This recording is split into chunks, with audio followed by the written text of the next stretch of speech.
Hey, what's up? This is Wilson for Wilson's Gaming. I'm having a cup of coffee, top of the morning to ya. We're going to talk about Game of Thrones Season 8, Episode 3. And if you haven't seen the show, guys, check it out. Highly recommend it. We see that the episode picks up from the previous episode, and everybody is on full battle alert. And we see Samuel Tarly in the beginning. He's got two dragon glass daggers, and he's scared. He's no fighter, guys. All the armies are getting ready. You see shots of all of our major characters getting ready for the battle. And all of a sudden, who comes out of the darkness riding forward? It's our girl, Melisandre. Whoa. And it was kind of eerie because it's just like she was the only lone person that came out of the darkness. She does some spell or whatever, and everybody's weapons start lit up. So that was a cool, we get to see more of her magic, and then all of a sudden, boing, all of the Dothraki riders start riding out. Nobody gave an order. They just rushed out into the darkness. Cool.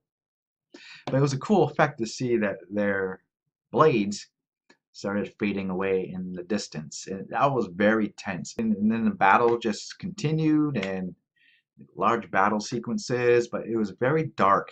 Like you couldn't see anything, and I was really bothered by that.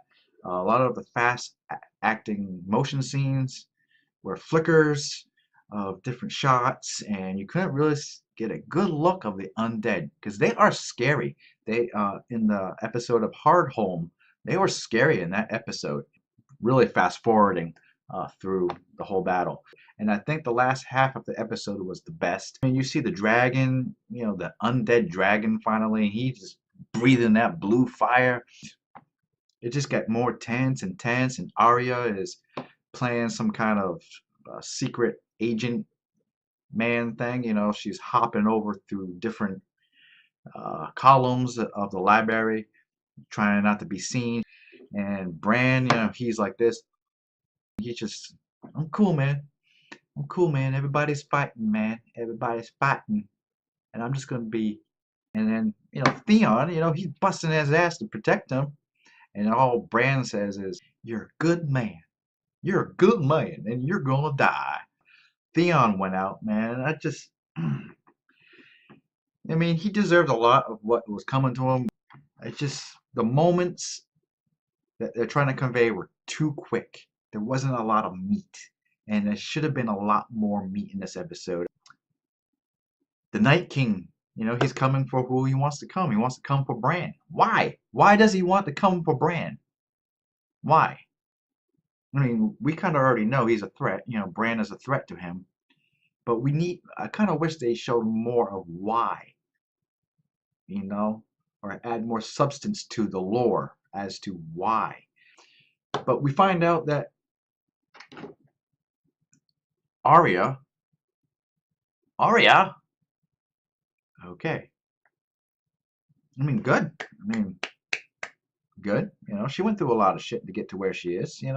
She's one of the characters that became fully developed, and I never really thought of that.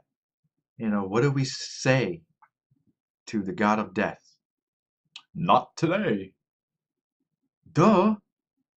So she's always had that mantra inside of her, and she never knew that she was destined to take down the Night King.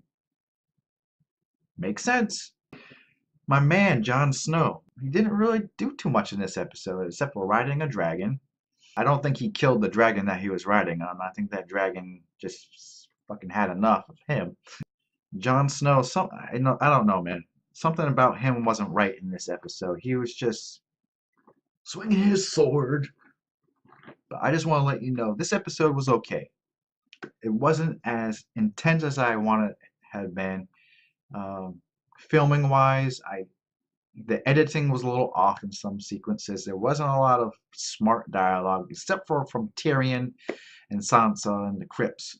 And I think the writers and the filmmakers, whoever put this together, did the right move to not provide exposition in the form of bringing back dead characters from the crypts to attack. I'm glad they held off from showing, Robb Stark, headless Robb Stark, or Ned Stark. You know what I mean? I'm glad they didn't have them rise from the grave. So that was a smart move. But the battle sequences were crazy. A lot of the characters that died should have had stronger moments in their deaths. So rest in peace, Jorah. Rest in peace, man. Guy from the Night's Watch, he died. It's too bad. Who else? Beric Dondarrion. And that little Mormont girl, that Momont, whatever her name is, she went out in a blaze of glory. Good for her. Well, anyways, I'm rambling on too much about this. Good episode. If I was going to give this a rating, I'm going to give this a 7 out of 10. I still think Battle of the Bastards is the best battle sequence on Game of Thrones. It was meatier, more tense, more blood and guts. So let me know what you guys think. Make sure you give me a like and subscribe. And if you want to see me do more episode reviews of some sort, somehow, hit me up. Press that like and make sure you subscribe. All right. Peace out. Valor Magulis. Valor Magulis. All men must die. What do we say to death? Not today.